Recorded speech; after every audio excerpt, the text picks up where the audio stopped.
Thank you, choir. We appreciate your song for the day. Quite nice. Of course, happy Father's Day for those who are fathers and fathers to be. Our thanksgiving, of course, to our Heavenly Father, the Father of fathers, and God's blessing to those who have given the opportunity to this wonderful role. Sorry, I don't have a gift for you. That's all I can say. But let's appreciate our ladies for the Swiss chocolates and the Swiss-like knife. And it comes with lunch. So there's lunch for everyone. Social committee. Also, thank you. A big amen coming from our pastor. And maybe one day, for those of you who may not have barong, may your family give you one so that next year we will have the opportunity. So I'm giving you 1 year. How's that? Amen. There you go. But at the same time, thank God for His word. And my prayer is that He will bring fresh touch and affirmation and assurance and confidence, especially to those who have given the opportunity and privilege to be fathers. Let's pray, brethren. Once again, O God, we come to you recognizing of the power of your word and your power for us to be able, by your help, through your Spirit, to learn from you and to make decisive courses of action thereafter. Please help all of us also give guidance to your servant this morning. In Jesus' name I pray. Amen and amen. And the bulletin, the title is God the Father, the Fathers, and the Fatherly. I'd like to address first the wrong notion that there are those who believe that God was distant to His people in the Old Testament, that the concept of father-son relationship was introduced only when the Lord Jesus Christ came in the New Testament. But the Old Testament says otherwise. I'd like to refute the wrong belief. First, by the declaration of the Lord Jesus Christ in Luke 24, verse 44. Please take your Bibles to that particular passage in the scripture. This is the affirmation of the Lord Jesus Christ about the Old Testament. In verse 44, the Savior says, "This is what I told you while I was still with you. Everything must be fulfilled that is written about me in the law of Moses, the prophets, and the Psalms." Now, basically, our Lord Jesus Christ divided the Old Testament scripture in 3 basic divisions. The law of Moses, which is the first 5. The prophets, the minor and the major prophets. The Psalms, which also refers to the writings, which the book of Job, Proverbs, Lamentations, Song of Songs are part of that. So we could see here the basic division, and within these 3 basic division, the Lord led us to have one passage each, at least, to refute the wrong notion that God is not revealed in the father and son relationship in the Old Testament. Now, in relation to the law, or the first 5 books, in the book of Deuteronomy, chapter 32, verse 6, which says, "Do you thus reprove the Lord, you foolish and senseless people? It is not He, your Father." You see that context? Who created you, who made you and established you.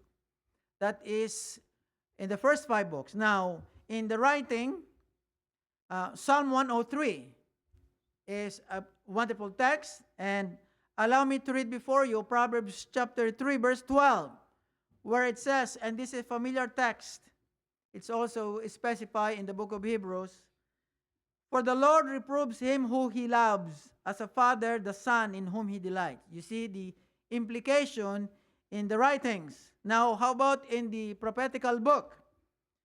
And one of which is in the book of Jeremiah. It is interesting that it has similar message in these particular passages. Jeremiah chapter 31 verse 9 and Jeremiah chapter 3 verse 19. But let me read Jeremiah chapter 3 verse 19. And the word of the Lord says, I said how I would set you among my sons and give you a pleasant land, a heritage most beautiful of all nations. And here it is, brethren.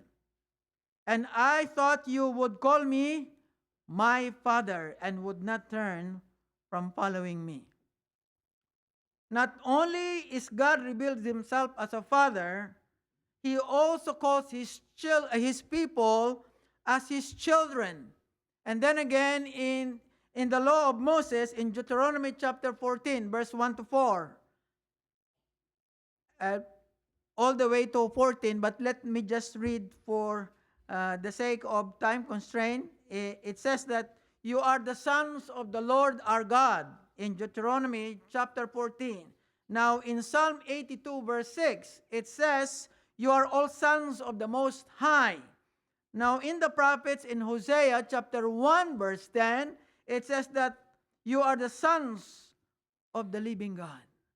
Now we could see here clearly that calling God as our Father is not new idea only in the New Testament, but it already been there in the Old Testament. From the beginning, the Torah, all the way to the prophetical books, it is implied and it is said even clearly many times in the Scripture. It is a recurring depiction in the Old Testament. But it tells us in the same way at least two important teachings. One of which is that the New Testament affirms about the teaching of Heavenly Father in the way the Lord Jesus Christ teach about prayer. He begins with our Heavenly Father. That is the affirmation of the Lord Jesus Christ. And in the same way, the Heavenly Father in the Old Testament is the same one in the New, which tells us that God doesn't change, that He is immutable. He is the same yesterday, He is the same today, and for all eternity. But let me draw your attention to the parable of the Lord Jesus Christ given in Luke chapter 15. It is something that most of us are quite familiar. In Luke chapter 15, you can even browse there. Luke chapter 15, where we can find the parable of the lost sheep, the parable of the lost coin, and the parable of the lost son. It has nothing to do with the sheep. It has nothing to do with the coin. It has nothing to do with the son, really. The major context there is the Heavenly Father. The parable of the lost sheep emphasizes God's intentional pursuit to those who are spiritually lost. God the Father cares deeply for each individual and will go to great distance, great length to find them, to show His love, to show His unconditional love, His compassion, His mercy, His grace to those who are lost, which basically it is all humanity. That is the context. What a great God we have and we worship. That's why in the bulletin we have, and the praise and worship also sang, we have the good, good Father. Yes, amen to that. Now, in relation to the parable of the lost coin, it tells us how the Heavenly Father his diligence in searching, and rejoicing when something is found. It depicts God the Father's constant search for every human being who have strayed from his love. And it is his joy when one is found there. That is why in Luke chapter 15, verse 10, the Lord Jesus Christ says, "In the same way I tell you, there is rejoicing in presence of angels of God over one sinner who repents." God throws a big party with great karaoke. The angels would be singing.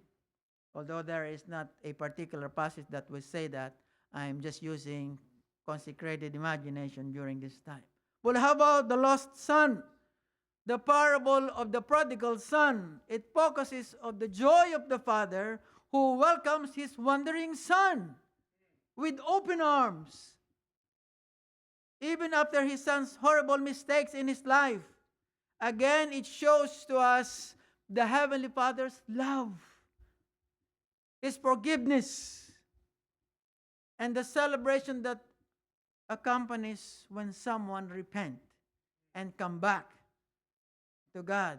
All of these three parables features God the Father's heart for the lost and the joy of reconciliation when one come to the saving knowledge of the Lord Jesus Christ. I feel like singing the Amazing Grace. Or the other song, "There is room at the cross for you." Again, the three parables in Luke chapter 15 collectively teach that God rejoices in the return of every sinner. Could we recite John 3:16 from our John 3:16? "For God so loved the world that he gave his one and only Son, that whosoever believe in him will not perish, but will have eternal life." You see, the reason that I would like to bring to us John 3:16, not that it is the heart of the Bible, it is coming from the very heart of God. You and I are recipients of that love through the Lord Jesus Christ. God sent the Lord Jesus Christ. We are able to enjoy Father's Day to the best way possible because we have Heavenly Father, and at the same time, we must recognize also the sacrifice that Jesus have done for us at the cross of Calvary so that we could call God our Heavenly Father. Amen? Amen. Now, number 2, brethren, the heart of the godly fathers. Godly fathers love their family, that is for sure. There is no father that does not love his own. Now, let me throw you a question. Where do you think it should start? The love of the father to his home. One may say or answer that the love at home starts with the wife. That is an acceptable answer, but the correct answer is it begins with the love and your commitment to God. That is the foundation. It can't be any other than that. It is based upon that premise, the love of God, and at the same time, acknowledging that it is God who seeks first. And then, in turn, we love God first, and we seek God first, and then we exhibit our love for our family. But first, your love to your wife. The exhortation of Apostle Paul in Ephesians chapter 5, verse 25, for instance, which says, "Husband, love your wives as Christ loved the church and gave himself up for her," which tells us a kind of love that is sacrificial and selfless. And fathers, if you're listening to me, one of the best things that you could do is to bring your wife to the mall frequently. Oh, yeah, I hear amen from the choir. I hear amen down there. That's great, right? I'm in trouble to the fathers right now. I am also in trouble. It is, it is amazing. You know how, but you know what? In all respect to the mothers, and I know it's not Mother's Day, you had your chance, but you see, most mothers, actually, here's the testimony. I hope, yeah, if I offended you, please forgive me in advance. So yesterday, I met, well, I met a director of a missions agency, and so when we were waiting, I was with my wife, and my wife says, "Let's go to Uniqlo." See, it was the reverse. She wanted to buy me a nice shirt at Uniqlo. Oh, we did not buy really, but she said that the next time. But we went.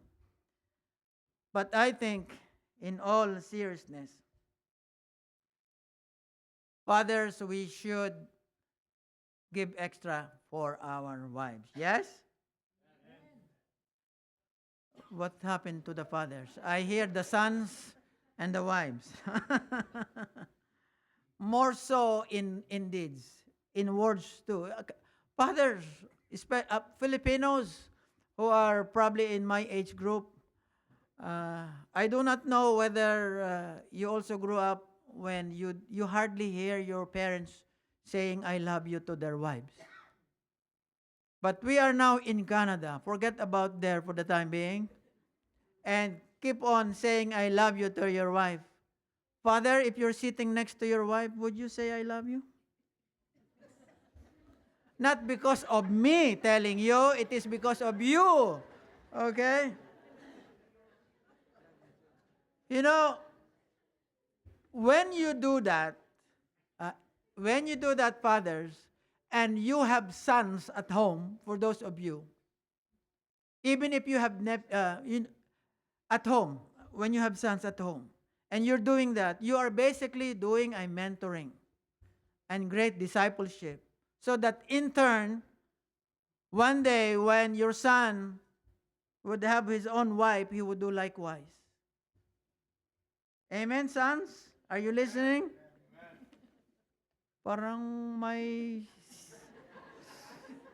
Ang daming amen ni Pastor Isaac. Maybe you're not telling me something. Okay. Godly fathers leads his family. Very important. I just reminded you the sequence. It is God first. Next is who? The wife. And then it's the children. Do not scramble. That has to be the way. I'm not a grandfather yet, but grandfathers can be tempted to get too busy taking care of their adorable grandchildren at the expense of neglecting the grandmother.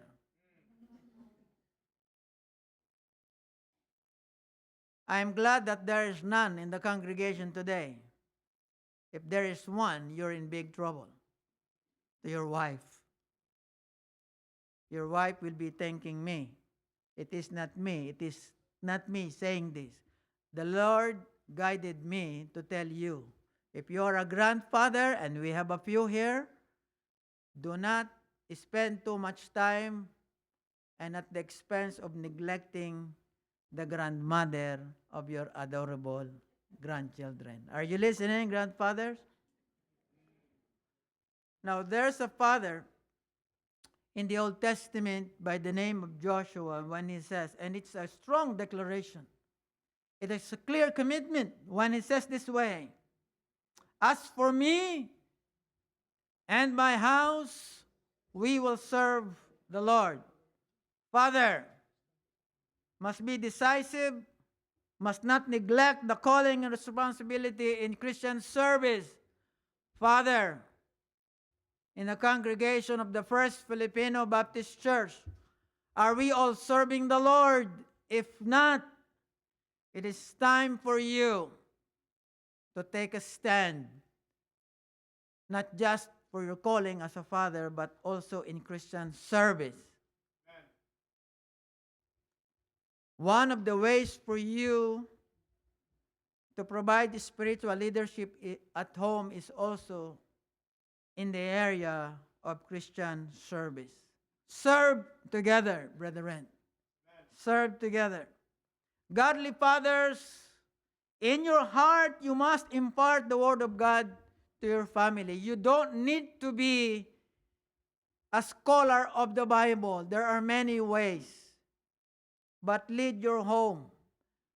There was a point in time when God firmly tell His people, and this too is good instruction for us when He says in Deuteronomy chapter 6, verse 6, instruct fathers to impress God's word upon the heart of His children.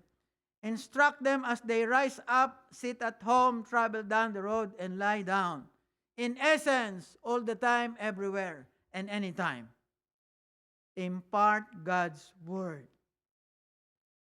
Godly fathers, in your heart, you must not spoil your family. Yes, of course, it's good to go to Dragon Pearl. That's not spoiling. That's family time. Shall we go to Dragon Pearl later?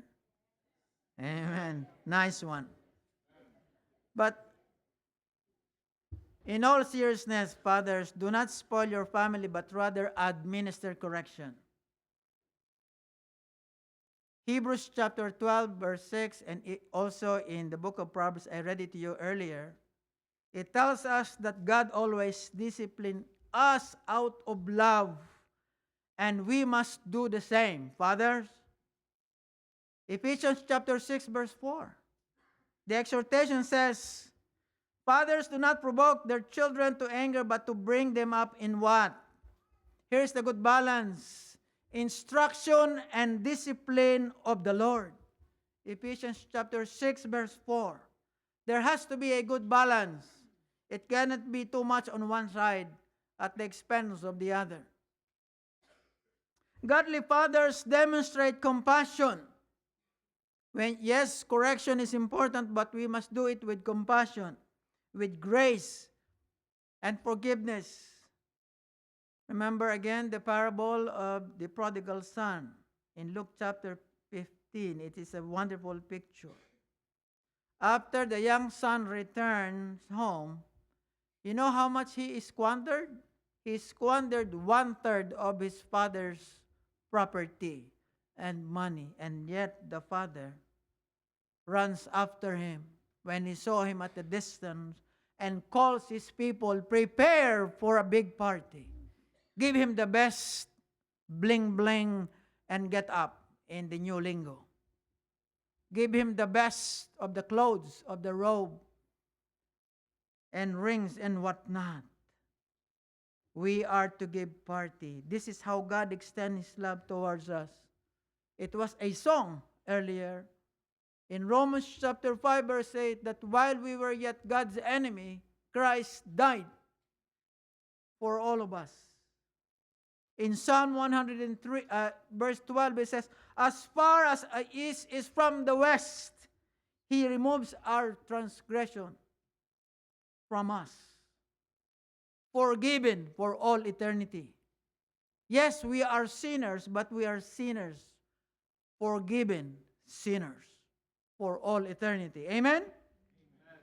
That is why, fathers, we must strive to follow the biblical principles given and how God the Father exhibited in the Old as well as in the New. Both physical and spiritual family, we must do that. As we all know that the aspect of spiritual family is also realistic. We are a spiritual family. Now, the last point is the heart of the godly fatherly. There are fatherly, those who are given the role of like a father, sometimes familial, and then the others also in the ministry. I had my own share. I had become a father of many single parents since 1985 in the ministry. And it's a blessing for me, and so are many of you.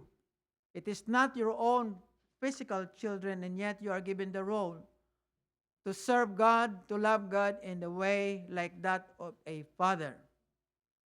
Praise God for giving Apostle Paul the wonderful privilege. He was also had served God in a fatherly way. Now in 1 Corinthians chapter 4, can you turn your Bibles there? 1 Corinthians chapter 4. Verse 15, from verse 14. It says, I'm writing this not to shame you, but to warn you as what? As my dear children in the Lord. Even if you have 10,000 guardians in Christ, you do not have many fathers. For in Christ Jesus I became your spiritual father through the gospel. And in the book of Acts chapter 18 verse 11, it says that Apostle Paul, at least, I'm not sure whether he went back to Corinth, but in that particular passage, in Acts chapter 18 verse 11, it says there that Apostle Paul stayed 18 months in Corinth. And he had become father or fatherly to them because of the gospel of the Lord Jesus Christ. Now in 1 Thessalonians chapter 2, turn your Bible there for me, please. Verses 9 to 12 is the same way. For you remember, brothers, our labor and toil. We work night and day that we might not be a burden to any of you while we proclaim to you the gospel of God. You are witnesses, and God also, how holy and righteous and blameless was our conduct toward believers. For you know how, and here it is, like a father with his children, we exhorted each one of you and encourage you and charge you to walk in a manner worthy of God who calls you into his kingdom and glory. The Apostle Paul ministry includes a fatherly role, especially towards the churches that he planted, and which are many. He accepted and expressed his ministry for the sake of Christ and for the glory of God. He became like that of the Father, nurturing, guiding, correcting in their faith by God's grace and through the blessing of the Holy Spirit. And this paternal ministry involved a blend of authority and at the same time love. That is the combination. Same way. If you are a father, you have given that authority, but we must do it out of the love of the Lord. Amen? But here it is. This is the way Apostle Paul exhibited and obeyed God in this manner. In 1 Corinthians chapter 11, verse 1, this is what he says. This is formula. Follow me as I follow Christ. Don't follow me. Follow me when I follow Christ. And the context of which is obedience to his Lord and Savior. He urged his spiritual children to imitate him as he imitated Christ in his faith and in his conduct and in his lifestyle. Apostle Paul's exhortation demonstrates obviously his deep love for the people and his deeper love for God, of course. When he says, beloved children, and it's not only one time. In 1 Corinthians chapter 4, verse 15, it says right there, I just read it to you. Ephesians chapter 5, verse 1, the same way. When Apostle Paul was bold enough to say, and I call you, he says, beloved children. Like a father, he gently corrects and encourages wayward spiritual children, and many times from heresy, from wrong teachings. You know, the people, the believers in Corinth, They were very gifted, spiritually gifted. In 1 Corinthians chapter 12, it says right there. And some other implication in 1 Corinthians. But at the same time, they were carnal.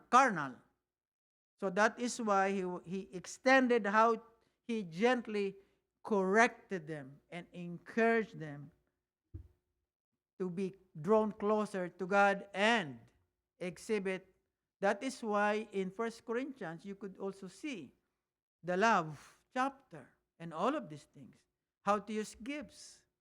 Even in the gift of tongue in 1 Corinthians chapter 14. Wonderful, wonderful text. Apostle Paul's goal was what? As a spiritual father was to lead his spiritual children to a closer relationship with God, ensuring their spiritual growth in faith and in the exhibit of that faith in a daily basis. His ministry is enveloped, of course, with the sense of humility. We must be humble, especially to those who have the fatherly ministry. That is why Apostle Paul, through the aid of the Spirit, put down together in Philippians chapter 2, how to be a what? Servant leader.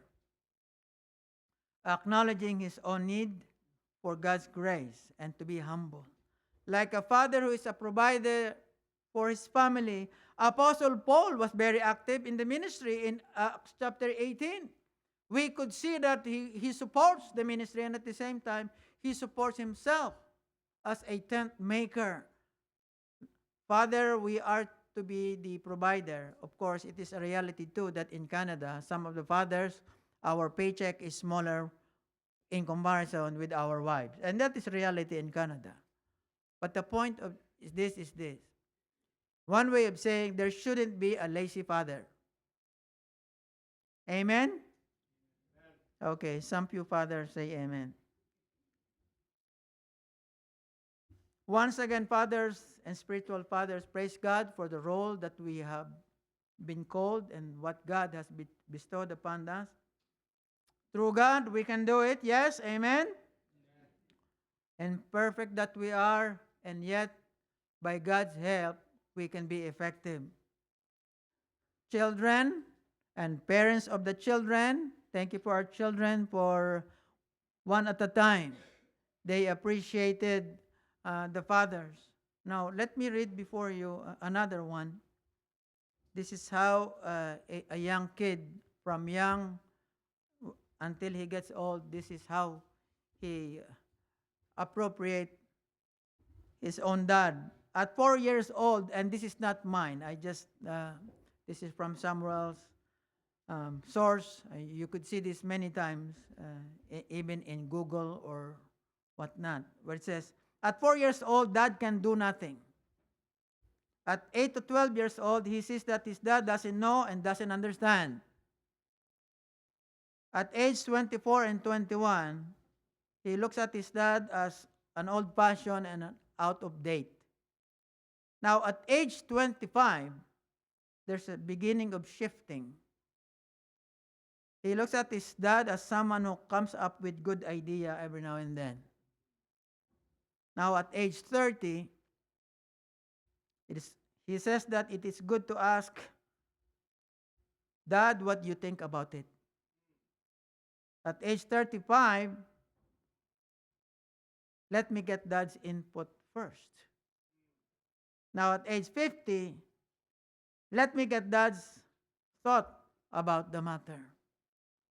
At age 60, I wish I could talk it over with my dad once more, but he is no longer around. Don't miss it.